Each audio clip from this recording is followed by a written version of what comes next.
धूप देख रहे हो भाई? बहुत गर्मी हो रही है यार, बहुत गर्मी हो रही है। But hey guys and welcome back to 1MUFC। बाहर अंदर तो बहुत शोर हो रहा है, तो यहीं पे आके वीडियो रिकॉर्ड करनी पड़ रही है। The last night's review basically. देखो, जब यूरोपियन रॉयल्टीज़ टकराती हैं तो कहीं ना कहीं आपको पता तो चल ही जाता है यार कि इसीलिए चैम्पियंस लीग फुटबॉल का जो आप बोलोगे जो माहौल होता है वो कितना अलग होता है नॉर्मल आपकी लीग फुटबॉल से। 14 टाइम की champions league winner real Madrid up against 6 time की आपकी champions league winner Bayern Munich, and the difference was quite visible कि क्यों ये मुकाबला आपका इतना ज़्यादा सिग्निफिकेंस होल्ड करता है। बायर्न इस ऐसे सीज़न में आ रही है जहाँ पर उनके पास दिखाने को कुछ नहीं है, क्योंकि कोपा डेल रे कह रहा हूँ मैं, डीएफबी पोकल वो हार गए। देन आपकी लीग बायर लेवरकुसेन आपकी ऑलरेडी सील कर चुकी है, और आपके जर्मन सुपर कप में भी उनको हार का सामना करना पड़ा था। तो यहाँ पर बायर्न का सीज़न ऑलरेडी एक ऐसे फेज पे था जहाँ पर उनके हाथ में कुछ था नहीं दिखाने को। और real Madrid on the other hand अभी एल क्लासिको जीत कर आ रहे हैं, लीग ऑलरेडी सील कर चुके हैं वो, और चैंपियंस लीग में भी लास्ट फिक्चर में आपकी मैन सिटी को हरा कर आए थे। तो beaming with pride, beaming with confidence, और जो भी आप बोल सको। बट जो कल थॉमस टूकल ने एक मास्टर प्लान तैयार किया था मैड्रिड को हराने के लिए, आई थिंक वो वर्क कर जाता पहले लेग में अगर उनके प्लेयर्स थोड़े से क्लिनिकल होते।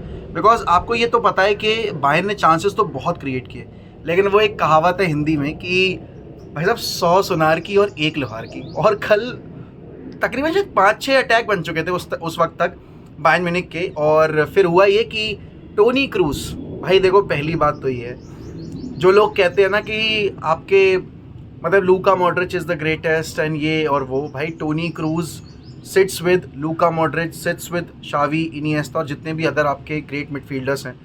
भाई वो इतना परफेक्ट पास था, मतलब पूरे गेम में पहला मैड्रिड का अटैक, और पूरे डिफेंस को मिडफील्ड को डाइसेक्ट करते हुए बॉल निकल के गई चीर के, और उसके बाद मतलब इतना परफेक्टली वेटेड पास था वो कि विनीशियस जूनियर को सिर्फ रन अपना टाइम करना पड़ा, पैर उसके पास बॉल बिल्कुल पैर पे ही गिर गई जाके। तो और फिर उसके बाद विनीशियस जूनियर की finish, and then Vinicius scoring 2 on the night. अब देखो इस कल के गेम में ना रॉड्रिगो के बारे में, अरे ये तार क्यों आ रहा है, हाँ, इस कल की परफॉर्मेंस में लोग रॉड्रिगो के बारे में बोलेंगे कि रॉड्रिगो बिग गेम प्लेयर दिखाई नहीं दिया। भाई रॉड्रिगो का off the ball work rate ही तो विनीशियस को इतना स्पेस दे रहा था। एंड ठीक है, मैं समझ सकता हूँ लोगों के अपने अपने हैं यहाँ पर आपके देखने के नज़रिए। तो यहाँ पर उनको लगा होगा कि Jude Bellingham was not up to the mark, he was not up to the mark. But then again in not every game आपको जूड बेलिंगम की 10 on 10 परफॉर्मेंस देखने को मिलेगी। Even the greatest of the greats नहीं कर पाते हैं, तो जूड तो अभी यार अपना नाम बना रहा है अभी वर्ल्ड फुटबॉल में।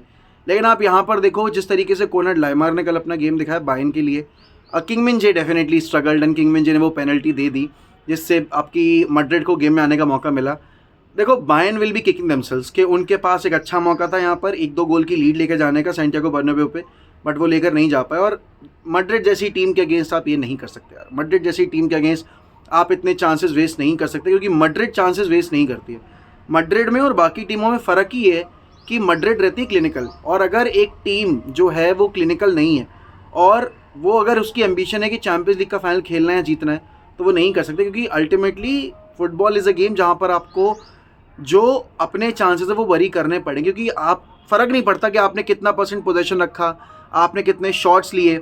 जैसे कि मैन सिटी गेम के बाद रॉड्रिगो ने बोला था कि there was only one team that came out to play, but that was not the case, क्योंकि फुटबॉल वो नहीं होती जो आप अपने नज़रिए से देख रहे हो या फिर आपको लगता है कि सही है। जो मैड्रिड खेलती है वो भी सही आप बोलोगे वे ऑफ प्लेइंग फुटबॉल है, जो बारसा खेलती है वो भी सही वे ऑफ प्लेइंग फुटबॉल है, एक्सेप्ट फॉर मैनचेस्टर यूनाइटेड, क्योंकि मैनचेस्टर यूनाइटेड फुटबॉल नहीं खेलती, हरामजादगी करती है फील्ड के ऊपर। और चेल्सी को भी लपेट लो उसमें, तो ठीक है दोनों अपने हमारे एक ही थाली के चट्टे बट्टे हैं। बाकी जितने भी फुटबॉल क्लब्स हैं जो फुटबॉल खेल रहे हैं वो फुटबॉल ही खेलते हैं, हम दोनों क्लब को छोड़ के। लेकिन देखो कल के मैच में टोनी क्रूज ने अपनी वापस से इंपॉर्टेंस और अपनी वापस से आप बोलोगे जो एक सिग्निफिकेंस है गेम में वो शो कर दी। दैन लूका मॉड्रिच आए फील्ड के ऊपर, and he Luka Modric ऊजेस class. और कल आपने देख लिया गोरेत्स्का, मैंने बोला भी था कि गोरेत्स्का डिसाइड करेगा किस पाले गिरेगा गेम। गोरेत्स्का को सब्स्टिट्यूट किया बायर्न ने, और वहाँ पर बायर्न ने कम बैक कर लिया, and Bayern were looking really in control. मतलब शुरू के 20 मिनट एंड देन आखिरी की अगर मैं बात करूँ जो 60 मतलब किक ऑफ होते ही आपका सेकेंड हाफ में 70-75 मिनट तक it was all Bayern Bayern Bayern Bayern. And to end game चल भी रहा था, 2-3 अच्छे ब्रेक पे मैड्रिड के प्लेयर्स ने रन बनाए भी, लेकिन अगर आप वैसे देखोगे तो बायर्न म्यूनिख वर ज़्यादा बोलोगे effective, but then again clinical नहीं थे, इस वजह से they will be kicking themselves. Thomas Tuchel ने टीम तो जीतने वाली तैयार की थी, टैक्टिकल साइड भी जीतने वाली थी उसकी, बट उसकी टीम ने, उसके प्लेयर्स ने उसको लेट डाउन किया, ये तो मैं मानता हूँ। बट देन अगेन यहाँ पर आपको एक चीज़ और माननी पड़ेगी कि रियल मैड्रिड ने जो मैन सिटी के अगेंस्ट किया था वो सेम यहाँ पर ऑब्जेक्टिव लेकर आए थे कि हमारा सेकंड लेग हमारे होम पर है, हमें इस गेम में प्रेशर लेने की ज़रूरत नहीं है। अगर स्कोर लाइन लेट्स से कि 2-1 के फेवर में भी है बाइन के, तो भी हमारे पास ये एडवांटेज है, क्योंकि बाइन अगर अपने होम पर हमें डोमिनेट नहीं कर पा रही है तो हम अपने होम पर जाकर इनको ईजिली डिसमेंटल कर सकते हैं। क्योंकि देखो बारवेरियंस आपके जो हैं, बावेरियंस नॉट बारवेरियंस, बावेरियंस जो हैं आपके काफ़ी वोकल हैं अपने क्लब को लेकर, और माहौल तो भाई बहुत ही ज़्यादा सॉलिड था, लेकिन उस माहौल का फ़ायदा उठा नहीं पाई बायर्न म्यूनिख और उनके प्लेयर्स। हैरी केन को पूरी तरीके से ब्लॉक करके रखा। I mean once again Rudiger was top notch, and then आपके लूकास वास्केज ने पेनल्टी भले ही दे दी, लेकिन मेरे ख्याल में लूकास वास्केज की परफॉर्मेंस भी काफ़ी अच्छी थी। एंड जस्ट जैसे ही कामाविंगा आया है, पूरी गेम का डायनामिज्म चेंज हो गया रियल मैड्रिड के, बिकॉज देखो कामाविंगा फ्लोट करता है मिडफील्ड में, और आपके पास जब एक ऐसा सीडीएम प्लेयर हो ना जो कि बिटवीन द लाइन्स ड्रॉप करके आपके लिए बॉल कैरी कर रहा हो, फिर तो आपकी प्रॉब्लम ही सॉल्व हो जाती है। And he can play anywhere, मतलब ही इज़ नॉट समवन जो कि एक रिजिड फॉर्मेशन में, एक रिजिड रोल में ही खेल पाएगा। ही इज़ समवन जो कि कहीं भी खेल सकता है, and that's what I like about कामाविंगा।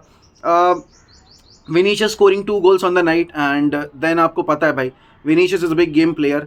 अगले हाफ में, अगले लेग में जाते में कार्लो एंचेलोटी की टीम कॉन्फिडेंस पर है, एंड मैं तो बोलूँगा एडवांटेज है मैड्रिड के पास। मैड्रिड का ये गेम है, मैड्रिड को आसानी से यहाँ पर फाइनल में जगह बना लेनी चाहिए।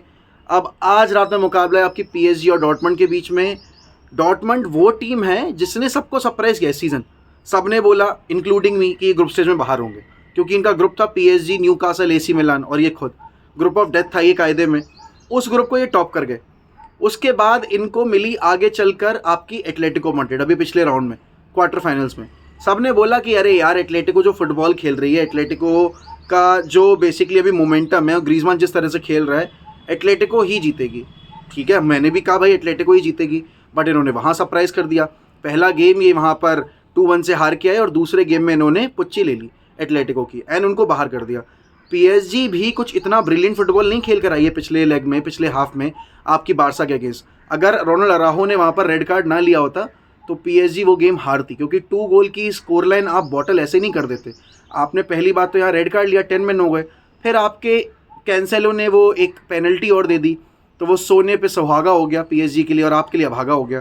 तो ये जो सेमीफाइनल है, आई थिंक ये इतना ज़्यादा डल या बोरिंग नहीं होगा। It would be very entertaining, it would be very end to end. और लुइस एनरिक की टीम जितना टिकी टाका खेलती है, आप टर्जिश की टीम को देखोगे तो वो डायरेक्ट फुटबॉल खेलने पे विश्वास रखते हैं। देन जो परफॉर्मेंस पिछले आपके गेम में एटलेटिको के अगेंस्ट, वो काफ़ी शानदार थी। Jadon Sancho is playing well. Then आपके पास यहाँ पर आप देखोगे मालन है, देन आपने यहाँ पर रियान मार्टिन वगैरह को भी अच्छा परफॉर्म करते देखा है। They are a very good team. Flow आप बोलोगे यहाँ पर आपके क्या नाम है उसका, हैं, अरे हाँ, जूलियन ब्रांड भी आपका काफ़ी अच्छा खेल रहा है। पिछले गेम में आपके उसने गोल भी स्कोर किया चैंपियंस लीग में। चैंपियंस लीग पेडिग्री है डॉर्टमंड के पास, बस ये है कि बहुत लंबे टाइम से वो सक्सेसफुल रहे हैं। अभी यहाँ पर मतलब अगर देखें तो बायर्न के पास भी मौका है कमबैक करने का, ऐसे यहाँ पर डॉर्टमंड के पास भी मौका है इस गेम में जीत कर और लेग में जाते में एडवांटेज लेकर जाने का। पीएसजी भी अंडर प्रेशर होगी, पीएसजी का आखिरी साल है एम्बापे के साथ मोस्ट लाइकली, और लुइस एनरिक की टीम इतनी अच्छी फुटबॉल नहीं खेल रही थी। अब भी आप देखोगे यहाँ पर देखो बारकोला, डेम्बेले और आप एम्बापे की पावर है, इसलिए वो इतना अच्छा यहाँ पर डोमिनेट कर पाए बारसा के होम पे जाके। बट यहाँ डॉर्टमंड इतनी इजी नहीं होगी। मैं तो चाहता हूँ कि पीएसजी वर्सेस रियल मैड्रिड का फाइनल हो, but I wouldn't be surprise अगर यहाँ पर डॉर्टमंड पहुँचती है, और डिजर्वेडली पहुँचेगी, क्योंकि टूर्नामेंट में उनको किसी ने परोस के नहीं दी विक्ट्रीज, उन्होंने छीनी है, उन्होंने हक अपना लिया है अपने लड़के। तो let's see how it goes, क्योंकि देखो दोनों टीम पास प्लेयर्स थोड़े डिफरेंस करने वाले, दोनों टीम्स के पास आपकी डायरेक्ट फुटबॉल काउंटर खेलने वाले प्लेयर्स भी हैं, they have got good pacy wingers. तो मेरा प्रेडिक्शन तो पहले लेग का यही है कि आपकी it is going to end in a draw. I think it would be 2-2 draw या फिर 1-1 ड्रॉ। आई डोंट थिंक कि सेपरेट होगी, और अगर जीतती है कोई टीम तो फिर शायद वो बेसिकली मेरे ख्याल में पीएसजी हो सकती है, but I feel it is going to end in a draw, ये पहला लेग। बाकी आपके क्या प्रेडिक्शन है, और आपने कल रात में सबसे ज़्यादा किसको एंजॉय किया खेलते देखकर, वो मुझे बताओ कमेंट सेक्शन में। वीडियो पसंद तो देखो, अब आपको मुझे नहीं पता आई होगी नहीं आई होगी, क्योंकि बैकग्राउंड आ रहा है, ऑब्वियसली बात है माइक वाइक नहीं है, बट देन अगेन अगर आप यहाँ तक आई गए हो तो सब्सक्राइब भी कर ही देना। 82 के पूरे कर लेते हैं आज के दिन में, तो महीने की शुरुआत हमारी काफ़ी अच्छी होगी। And thank you so very much. बाकी ध्यान रखो अपना, पानी पीते रहो and bye bye, take care, love you all. एक बार ये देखो ज़रा भाई, इतनी गाड़ियाँ हैं ना कसम से, क्या बोलूँ मैं, ये देखो।